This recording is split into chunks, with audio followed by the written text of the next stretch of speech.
Good morning students. I welcome to Sheba group of online classes. Till now we have seen 3 sessions in World War I. Now we are going to say about impact of India. Listen carefully. The first World War had a significant impact on India. Even though Europe was the main theatre of war, fighting took place in other parts of the world as well. The British recruited a vast contingent of Indians to serve in Europe, Africa and West Asia. இந்த world war பல்வேறு நாடுகள் Europe, Asia, Africa இருந்தால் கூட இதில் importance role இந்தியாவுக்கும் இருக்குது. After the war, the soldiers came back with new ideas which had an impact on the Indian society. India contributed 230 million pounds in cash and over 125 million pounds in loans towards war expenses. இவ்வளவு millions என்ன பண்ணியிருக்குது, வார் எக்ஸ்பென்ஸ்க்காக India கொடுத்துருக்கு. India also sent war materials to the value of 250 million pound. This caused enormous economic distress. இதனால இந்தியாவுக்கு என்ன ஏற்பட்டது, economic லெவலில் பார்க்குறப்ப ஒரு டிப்ரெஷன் ஏற்பட்டது. அதாவது எக்கனாமிக் பொருளாதார ரீதியான சீரழிவு கொஞ்சம் நடந்தது. There were grain rows, the poor people looted shop. What's the meaning? இந்த பொருளாதார குறைவுனால மக்கள் என்ன பண்ணாங்க, அங்கங்கே கடைகளில் சில திருடக்கூடிய சூழல் உருவாச்சு.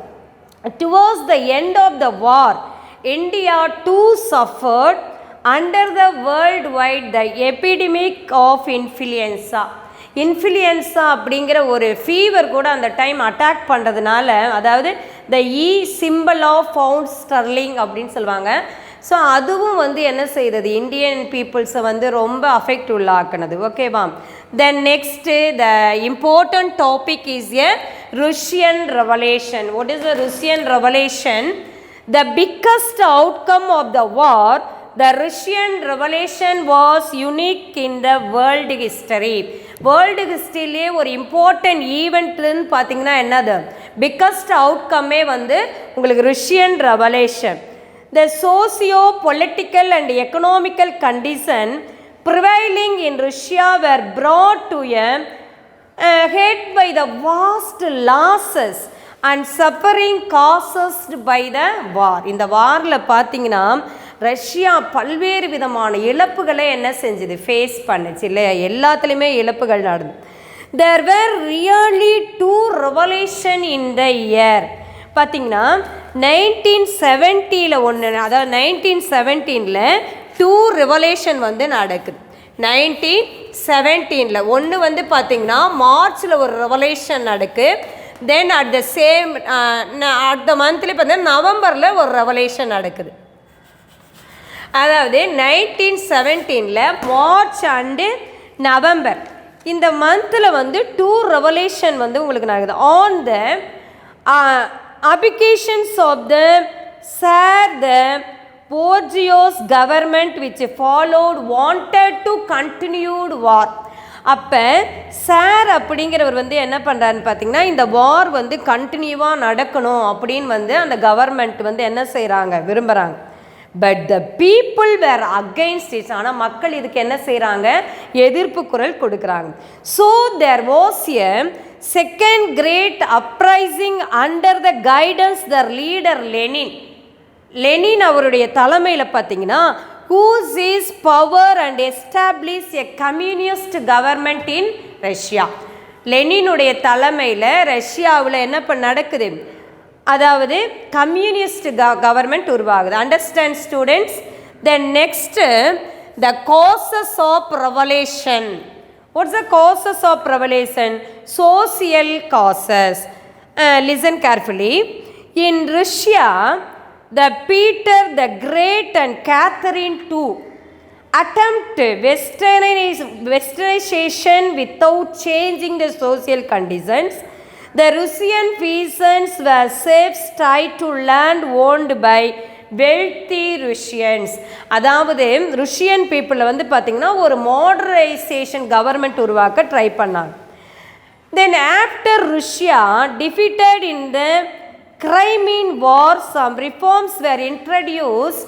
In 1861, Sir Alexander II abolished serfdom. Our serfdom ஒரு அதாவது இதை வந்து என்ன பண்ணுறாரு, அபாலிஷ் பண்ணிட்டு and emancipated the serf, but they were not given enough land to subsist.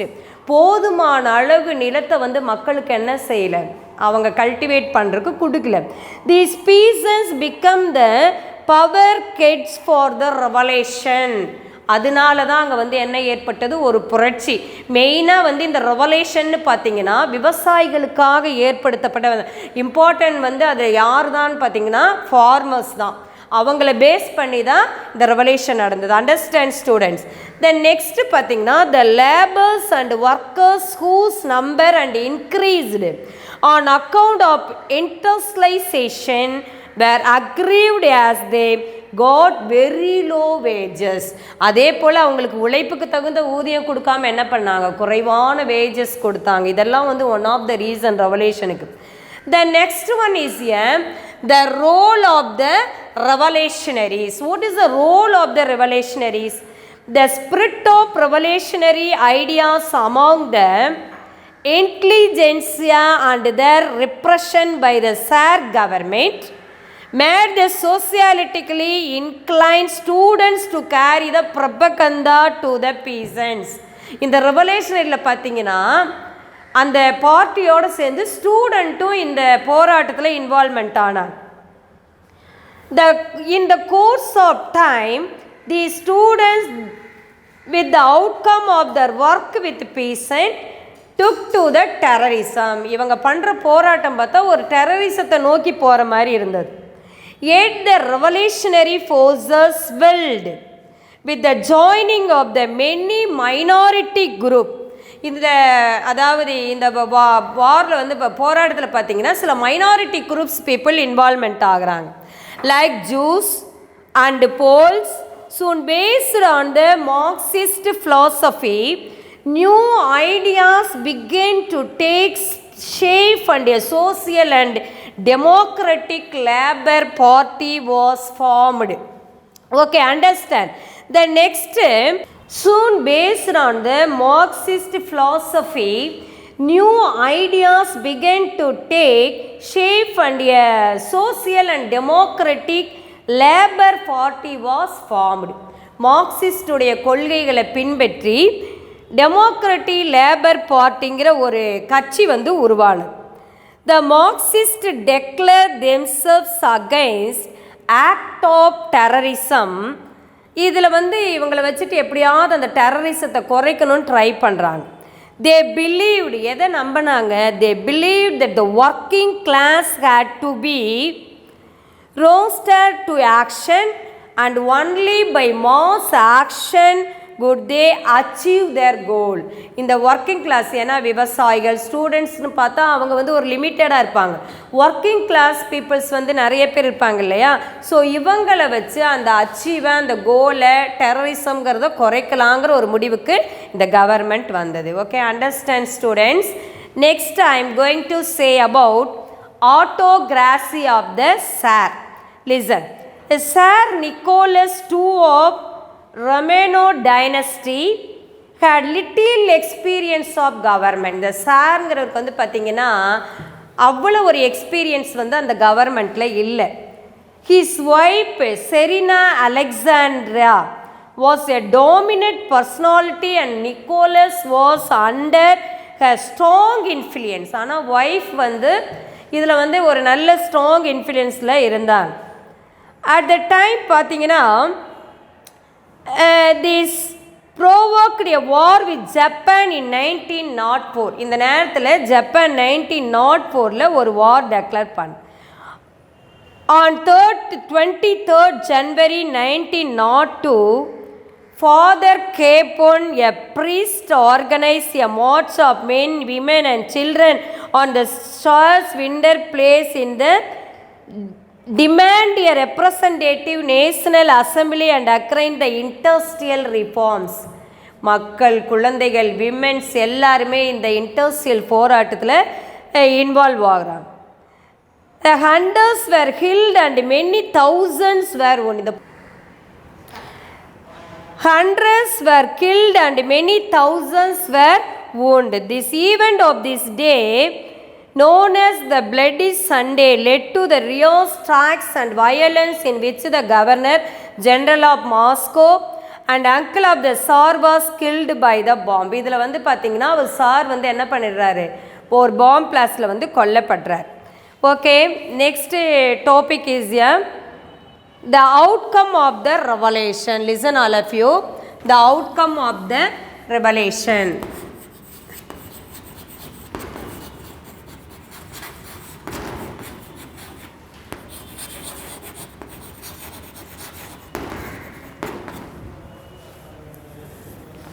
Listen students, இதனுடைய outcome of revelation என்னன்னு பார்க்குறோம். The Russian Communist Party eliminated illiteracy and poverty in Russia within a record time. அதாவது இல்லட்ரஸியை மாற்றிட்டாங்க, poverty இது எல்லாமே மாற்றிட்டாங்க. ருஷ்யன் industry and agriculture developed remarkable, இது ரெண்டுமே நல்ல டெவலப்பிங் பண்ணாங்க. Next land was announced as social property, land was distributed to poor pheasant. அதே போல் நிலங்கள் எல்லாம் ஏழை மக்களுக்கு அப்படியே கொடுத்தாங்க. So Lenin immediately appealed for peace and unmindful of the harsh terms dictated by the central power, then Lenin opted for withdrawing the war to concentrate on the formation of the new government. இந்த time பார்த்திங்கன்னா Lenin வந்து ஒரு new கவர்மெண்ட்டை ரஷ்யாவில் ஸ்தாபிச்சிட்டார். In March 1918, the Treaty of Brest-Litovsk, the Brest-Litovsk was signed. அதில் வந்து என்ன செய்கிறாங்க, உடன்படிக்கையில் கையெழுத்திட்டுறாங்க. ஓகேவா? Next the global influence of the Russian revolution. Listen all of you. The revolution fired people imagination across the world. In many countries communist parties were formed. இதில் பார்த்தீங்கன்னா இந்த ரெவல்யூஷனில் பல நாடுகளும் வந்து என்ன செஞ்சது, இந்த அவங்க நாட்டு ரெவல்யூஷனுக்காக போராட தொடங்கினாங்க. The Russian communist government encouraged the colonies to fight their freedom. Colony நாடுகளும் என்ன பண்ணாங்க, சுதந்திரத்துக்காக போராடினாங்க. Debates over key issue, land reforms, social welfare, workers' right and gender equality started taking place in a global contest. உலக லெவலில் இது போல இன்சிடென்ட்டுக்கெல்லாம் என்ன செஞ்சாங்க, போராட்டங்கள் நடத்தினாங்க. Okay, understand. The next one is a League of Nations, particularly the structure and composition. Listen carefully. The covenant of the League was worked out at the Paris Peace Conference and included in each the treaties were signed after the First World War. இந்த first அந்த conference, piece கான்ஃபரன்ஸில் பங்கு பெற்ற நாடுகள் உடன்படிக்கையில் sign பண்ணுது. இதை பற்றியெல்லாம் இதில் வந்து ஃபஸ்ட் வேர்ல்டு வாரில் வந்து என்ன பண்ணாங்க, பேச ஆரம்பித்தாங்க லீக் ஆஃப் நேஷனில். It was largely due to the pressure from president Wilson that this task was accomplished. மெயினாக இந்த பீஸ் ஆஃப் கான்ஃபரன்ஸ்க்கு வந்து மெயின் ரீசனாக இருந்தவரே யார், யுனைடெட் ஸ்டேட் அமெரிக்காவினுடைய president Woodrow Wilson. Okay, the League consists of 5 bodies. The first one is a council, the secretariat, the permanent court of justice and the international labor organization. ஓகேவா? Main 5 bodies include in the League of Nations. Understand students? Next, the council was the executive of the league. British, France, Italy, Japan and the United States were originally declared permanent members of the council. Permanent member of the council வந்து என்னென்ன நாடுகள் இருந்தது, which countries? The league, the Britain, France, Italy, Japan and United States America. Okay, understand? Then next, the Secretariat of the League of Nations was located at Geneva. Compulsory question in one word question. The Secretariat of the League of Nations located which place? Geneva. Its first Secretary General was Sir Eric Drummond from British. பிரிட்டனை சேர்ந்தவர் தான் first ஜென்ரலாக இருந்தார். The scope of the Secretariat was appointed by the Secretary General in consultation with the Council. The International Court of Justice was set up in the Hague. ஹைக்குங்கிற பிளேஸில் தான் வந்து என்ன இருந்தது, இந்த இன்டர்நேஷ்னல் கோர்ட் ஆஃப் ஜஸ்டிஸ் இருந்தது. This question also compulsory one word question. The court was made of 15 judges. எவ்வளோ judges இருந்தாங்க அதில்? 15 judges. The International Labour Organization comprised a secretariat and general conference with include 4 representatives from each country. புரியுதா? இப்போ ஒவ்வொரு நாட்டிலிருந்து எவ்வளவு representative இருக்கணும் அந்த கவுன்சிலில்? 4 representative involved in the council. ஓகேவா? Understand. Next, objective of the league. The twofold objective of the League of Nations was avoid war and maintain peace in the world. இவங்களுடைய இம்பார்ட்டன்ட் திங்கிங்கே வந்து என்னது? போரை அவாய்ட் பண்ணணும், நெக்ஸ்ட்டு வந்து world லெவலில் maintaining peace. Okay, understand. The next, the difficulty in achieving the objective was increase from the beginning by the options of 3 great power.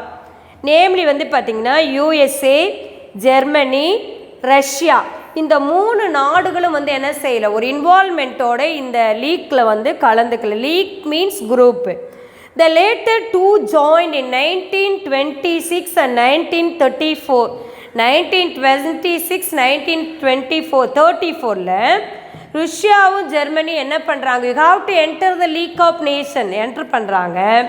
At the same time while the Germany resigned in 1933.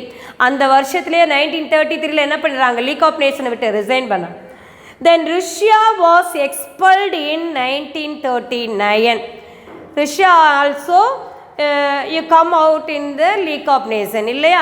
So இந்த மாதிரியான point எல்லாம் வந்து பார்த்திங்கன்னா அந்த league of nation வந்து ஒரு ஸ்டெடியாக இல்லாததுக்கு one of the reason. Next, active of the league. இதனுடைய அதாவது என்ன ஆக்டிவாக இவங்க வந்து நாடுகளுக்குள்ளே பண்ணாங்கன்னு பார்த்தீங்கன்னா 3 மேஜர் இஷ்யூ வந்து நடந்தது. The league was called into settle number of dispute between 1920 to 1925. During 5 yearsல பார்த்தீங்கன்னா some incidents வந்து என்ன பண்ணாங்க இதில் நடந்தது. The first one is in 1920 the dispute arose between the Sweden and Finland over the sovereignty of the Åland Island. Because ஸ்வீடனுக்கும் ஃபின்லாண்டுக்கு இருக்கிற ப்ராப்ளத்தை தீர்த்து வச்சாங்க. செகண்ட் இஷ்யூ பார்த்தீங்கன்னா இந்த following years the league was ask to settle the frontier between Poland and Germany. போலண்டுக்கு ஜெர்மனிக்கு இருக்கிற ப்ராப்ளத்துக்கு வந்து ஒரு முற்றுப்புள்ளி வச்சாங்க. தேர்ட் இஷ்யூ பார்த்தீங்கன்னா Greece and Bulgaria in 1925. Greece invaded Bulgaria and league ordered a campfire. After the investigation, it blamed Greece and decided the Greece was to pay the reparations. What's the meaning? கிரேஸுக்கு பல்கேரியாவுக்கு இருந்த பிரச்சனையில் grace பண்ண ஒரு ப்ராப்ளத்தை தீர்வு பண்ணி அவங்களுக்கு வந்து எனது அபராதம் மாறி போட்டு இந்த ப்ராப்ளத்துக்கு ஒரு தீர்வு கொண்டு வந்தாங்க. மேஜர் 3 இஷ்யூஸ் வந்து லீக் ஆஃப் நேஷன் வந்து என்ன பண்ணி வச்சாங்க, நாடுகளுக்குள்ளே வார் ஏற்படாமல் கரெக்ட் பண்ணாங்க. இப்படிப்பட்ட லீக் ஆஃப் நேஷன் ஃபைனலாக why causes of the failure. லெசனுடைய எண்டுக்கு வந்துட்டோம். Listen carefully. The league appeared to be an organization of those who were victorious in the First World War. Very much the center of the European diplomacy. ஐரோப்பா நாடுகள் வந்து பார்த்திங்கன்னா இதில் வந்து அதிகப்படியான தலையீடு இல்லாமல் இருந்தது. The founders of this peace organization underestimated the power of nationalism. சில நாடுகள் எல்லாம் பார்த்தீங்கன்னா என்னுடைய நாடு, அதாவது ஒரு எக்ஸ்ட்ரீம் பேட்ரியாட்டிசம், இப்படி இருக்கிற நாடுகள்கிட்ட வந்து லீக் வந்து என்ன பண்ணாங்கன்னா ஒரு அண்டர் எஸ்டிமேட் கொடுத்துருந்தாங்க. உங்கள் நாடு இல்லை, இதுக்கு மேலே ஒரு பவராக ஒரு நாடு இருக்கும். இதெல்லாம் வந்து ஃபெயிலியருக்கு வந்து ஒரு ரீசனாக இருந்தது. The unanimity of members were required for all decisions of the political issue. Since it lacked the military power, it could not enforce in the decisions. எந்த நாடுகளாவது ஏதாவது சொல்லும் பொழுது இவங்க பேச்சை வந்து கேட்காம இருந்தால் என்ன செய்ய, இவங்களை வந்து அந்த நாட்டின் மீது வந்து ஒரு அதாவது ஓவர் கம் பண்ண அளவுக்கு என்ன கிடையாது, மிலிட்ரி ஃபோர்ஸஸ் வந்து லீக் ஆஃப் நேஷன்ட்ட இல்லை. இது வந்து one of the reason. Then when Italy, Japan and Germany headed by dictators refused to be bound by the orders of the league. Dictators means வந்து இந்த ஜெர்மன், ஜப்பான், இட்டாலி 3 மேஜர் கண்ட்ரீஸுமே தனித்துவம் வாய்ந்த ஒரு லீடர்ஸை தான் செலக்ட் பண்ணாங்க. Then League, Britain and France were only major power, but they were not enthusiastic support of the league as it was the brainchild of the Wilson. இது மெயினாக வந்து பார்த்திங்கன்னா இந்த பீஸ் கான்ஃபரன்ஸுக்கு மெயின் ரீசனாக இருந்தவரே யார் தான், யுனைடெட் ஸ்டேட் அமெரிக்காவினுடைய பிரசிடெண்ட் வந்து உட்ரோ வில்சன். அவர் வந்து என்ன செய்யலை, அதிகப்படியான கேர் எடுத்துக்கல. who could not even convenience his country to join the league. மற்ற நாடுகளில் இந்த லீக்கோட ஜாயின் பண்ண வைக்க சொல்ல எந்த ஒரு ஐடியாஸும் கொடுக்கல. இதனால என்ன செய்தது, the failure of the league of nation. Okay students, today class is over. Will you see in the next class? Thank you.